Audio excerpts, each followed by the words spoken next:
Welcome to everyone in VV education services. आज हम इस वीडियो में एमबीए थर्ड सेमेस्टर के इंडस्ट्रियल रिलेशन सब्जेक्ट की सेकंड यूनिट को डिस्क्राइब करने वाले हैं, जिसका हमारा लास्ट टॉपिक बचा हुआ था, legal framework of industrial relation. देखो, इसकी क्लास मैंने एक बार पहले भी कर दिया है, उसमें हमने आधा इसको पढ़ा था। Stuffing and compensation and reward को हमने इसके पहले वाले वीडियो में डिस्क्राइब कर दिया है। आज हम यहाँ पर डिस्क्राइब करेंगे employ maintenance and employ relation को डिस्क्राइब करने वाले हैं। लेकिन हम यहाँ पर जो टॉपिक पढ़ रहे हैं legal framework of industrial relation, तो देखो इंडस्ट्रियल रिलेशन क्या होता है, मैं इसको शॉर्ट में समझाती हूँ यहाँ पर, क्योंकि इंडस्ट्रियल रिलेशन को मैंने पहले ही वीडियो में बहुत अच्छे से समझा दिया है। तो देखो इंडस्ट्रियल रिलेशन क्या होता है, यहाँ पर कोई भी एक कंपनी काम नहीं करती, यहाँ पर एक कंपनी के साथ में जब अदर कंपनीज भी जुड़ करके या डील करके काम करती है, और जब वो आपस में काम करते हैं, उनके बीच का जो भी रिलेशन होता है उसी को यहाँ पर इंडस्ट्रियल रिलेशन कहा जाता है। अब यहाँ पर देखो इंडस्ट्रियल रिलेशन में कुछ एरिया दिए गए थे जहां पर इनका लीगल फ्रेमवर्क बनाया गया है। तो ये कौन से एरिया थे, जिसमें हमने देखा था स्टफिंग, फिर है कंपेंसेशन एंड रिवॉर्ड, फिर है employ maintenance and employ relation. तो मैंने इसके पहले वाली जो क्लास इसकी करी थी उसमें मैंने इसका स्टफिंग और जो कंपेंसेशन एंड रिवॉर्ड, ये दो पार्ट को मैंने बहुत अच्छे से पढ़ा दिया है। तो आई होप आप उस क्लास को देख लेना। फिर उसके बाद में हम आज यहाँ पर डिस्क्राइब करते हैं एम्प्लॉय मेंटेनेंस और एम्प्लॉय रिलेशन में कौन से एक्ट दिए हुए हैं। तो सबसे पहले हम यहाँ पर देखते हैं कि एम्प्लॉय मेंटेनेंस में कौन सा एक्ट है। तो यहाँ पर देखो सबसे पहला जो एक्ट है हमारा द फैक्ट्री एक्ट 1948। तो देखो जो फैक्ट्री एक्ट है वो कब का है, 1948 का है। इस एक्ट के थ्रू जो फैक्ट्री में वर्क कर रहे हैं, तो उनके लिए यहाँ पर उनकी सेफ्टी, उनकी हेल्थ, उनके वेलफेयर, उनकी वर्किंग हावर या जो भी उनकी एनुअल लीव, ऐसे और भी कई जो उनके एस्पेक्ट्स हैं उनको यहाँ पर इंक्लूड किया गया है इस एक्ट के थ्रू। और देखो यहाँ पर जो फैक्ट्री में एम्प्लॉय वर्क कर रहे हैं उनके यहाँ पर वर्किंग आवर को भी मतलब एक ऐसा कहना चाहिए कि एक लिमिट उनकी सेट की गई है। जैसे वो 1 वीक में 60 आवर्स से एबो वर्क यहाँ पर नहीं कर सकते हैं इस एक्ट के थ्रू। और जैसे यहाँ पर जैसे एनुअल लीव भी यहाँ पर एम्प्लॉय को प्रोवाइड करवाया जाता है। और यदि कोई एम्प्लॉय 1 ईयर में मान लो कि 240 दिन, मतलब एक साल में 240 दिन अगर वो काम कर रहा है, तो उसको यहाँ पर 20 दिन का लीव भी दिया जाता है, वो भी पे के साथ में। मतलब देखो 1 ईयर अगर वो कंटिन्यू काम कर रहा है तो यहाँ पर 240 डेज का उसको मतलब 1 ईयर काम कर रहा है तो 240 डेज उसके काम के होना चाहिए। और यहाँ पर फिर उसको मतलब 20 डेज का लीव भी दिया जाता है पे के साथ में, मतलब यहाँ छुट्टी भी मिल रही है और उसको उसकी सैलरी भी प्रोवाइड करवाई जाती है इस एक्ट के थ्रू। फिर उसके बाद यहाँ पर देखो जो सेकंड एक्ट है हमारा the mines act 1952। Mines act कब का है, 1952 का। अब देखो इस एक्ट के थ्रू या कोई भी अगर इंडिविजुअल जैसे फैक्ट्री में या माइंस में काम करता है, तो माइंस में काम करने वाले किसी भी इंडिविजुअल को यहाँ पर 1 वीक में 6 डेज काम करने की ही परमिशन है। वो पूरे 7 डेज काम नहीं कर सकता है, यहाँ पर उसको 1 डे का लीव लेना ही पड़ेगा। उसके बाद में यहाँ पर देखो माइंस में जैसे कोई पर्सन जो ग्राउंड पर काम करता है, मतलब ज़मीन के ऊपर जो काम करता है, उस पर्सन को 1 डे में 9 आवर्स काम करने की ही परमिशन है। और जो माइंस में ज़मीन के अंदर ग्राउंड के नीचे जाकर के जो काम करता है, ऐसे पर्सन को या ऐसे वर्कर या एम्प्लॉय को यहाँ पर 1 डे में 8 आवर काम करने की ही परमिशन दी गई है। अब यहाँ पर देखो जो माइंस का ऑनर है ना, उसकी भी कुछ रिस्पॉन्सिबिलिटी है।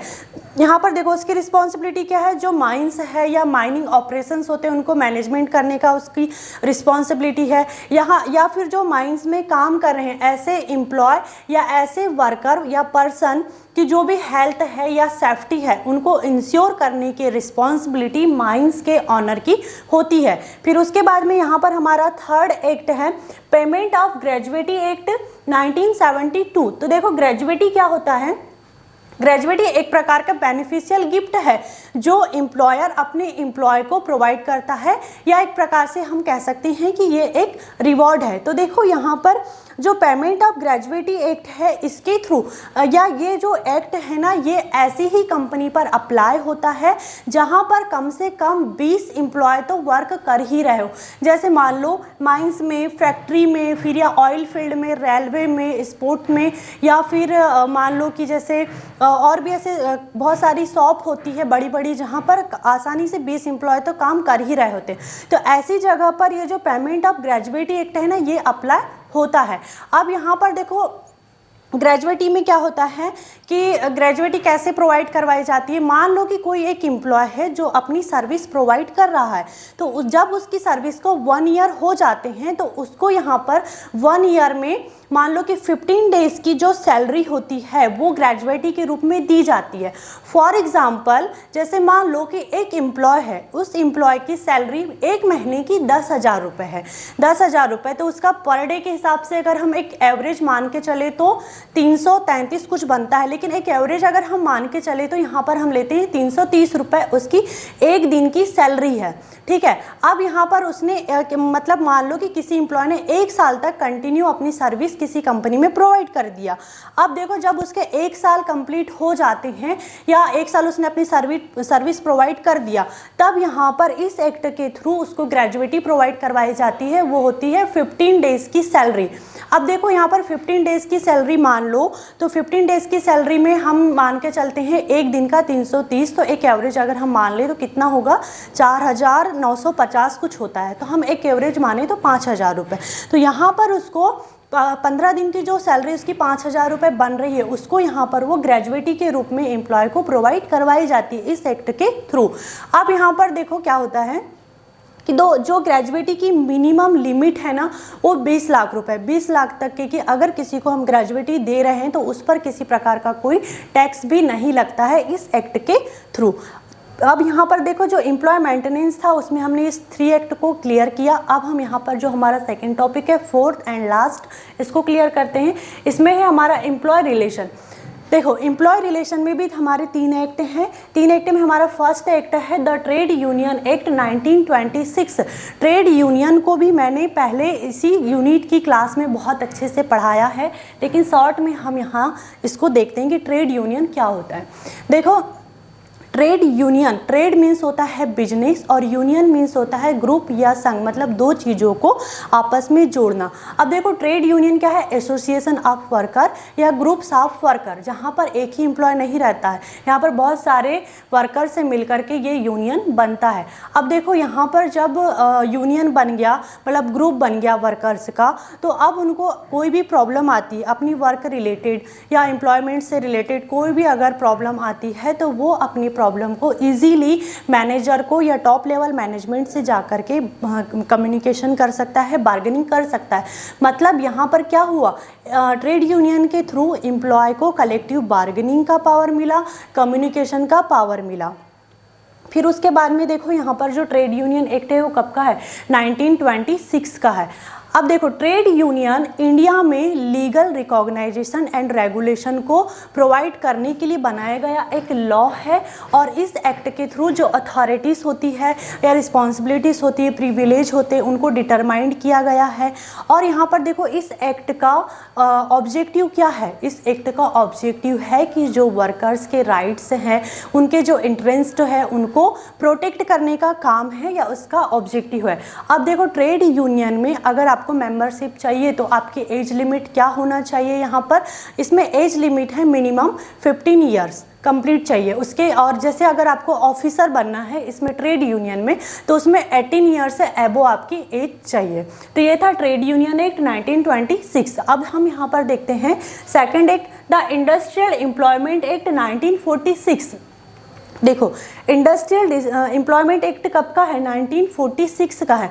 अब यहाँ पर इंडस्ट्रियल इस्टेब्लिशमेंट को इंडस्ट्रियल इस्टेब्लिशमेंट में एम्प्लॉयमेंट को कहना चाहिए कि कनेक्ट करने के लिए या फिर इम्प्रूव करने के लिए मतलब बनाया गया एक लॉ है, या यहाँ पर इसमें इस एक्ट के थ्रू प्रोविज़न दिया गया है, या फिर इस एक्ट के थ्रू जो एम्प्लॉयर होता है, एम्प्लॉयर अपने एम्प्लॉय को जो एम्प्लॉयमेंट की टर्म और कंडीशन रहती है उसके बारे में यहाँ पर एक एम्प्लॉयर को बताना होता है इस एक्ट के थ्रू। और यहाँ पर जो एम्प्लॉयर है, एक एम्प्लॉयर को अपने एम्प्लॉय के लिए मिनिमम वेजेस को फिक्स्ड करने का भी यहाँ पर प्रोविज़न दिया गया है इस एक्ट के थ्रू। फिर यहाँ पर देखो क्या होता है कि जो वर्किंग हावर है एम्प्लॉय की उसको यहाँ पर सेट करने का प्रोविज़न दिया गया है। फिर यहाँ पर जो स्टैंडिंग ऑर्डर है उसको इश्यूज करने के का प्रोविज़न है, या फिर यहाँ पर जो एम्प्लॉय की सेफ्टी है या हेल्थ है उनको, या वर्किंग हावर है उनको सेट करने का भी प्रोविज़न इस एक्ट के थ्रू इंक्लूड किया गया है। फिर उसके बाद में लास्ट है हमारा द इंडस्ट्रियल डिस्प्यूट एक्ट 1947। देखो यहाँ पर अब इंडस्ट्रियल डिस्प्यूट एक्ट कब का है, 1947 का है। अंडर दिस एक्ट जैसे कहना चाहिए कि कंट्रोल ऑफ इंक्वायरी या फिर जो डिस्प्यूट बोर्ड है उनको क्रिएट किया गया है इस एक्ट के थ्रू। इस एक्ट के थ्रू जैसे मान लो कि कभी स्ट्राइक होता है या लॉकआउट होता है तो उसको प्रिवेंट करने का प्रोविज़न है। किसी वर्कर को अगर कोई ज़बरदस्ती या फोर्स करके मान लो शट डाउन करना चाहता है, मतलब उसके काम को बंद करना चाहता है, तो उसको प्रिवेंट करने के लिए, रोकने के लिए इसमें यहाँ पर इस एक्ट के थ्रू प्रोविज़न है। रिट्रेसमेंट एंड डिसमिसल से रिलेटेड यहाँ पर जो भी मतलब कहना चाहिए कि रिलेटेड जो भी प्रोविज़न यहाँ पर प्रोवाइड करवाए गए हैं, या फिर यहाँ पर जो इंडस्ट्रियल डिस्प्यूट है उनके सेटलमेंट के लिए आर्बिट्रेशन की प्रोसेस का भी प्रोविज़न इस एक्ट के थ्रू इंक्लूड किया गया है। तो आई होप आपको यहाँ पर एम्प्लॉय रिलेशन क्लियर हुआ होगा। और मेरी जो मतलब कहना चाहिए कि यहाँ पर जो मैंने पहले क्लास में स्टफिंग और कंपेंसेशन एंड रिवॉर्ड को पढ़ाया है तो आप उस क्लास को ज़रूर देखिएगा। I hope this topic is clear and thank you for watching this video.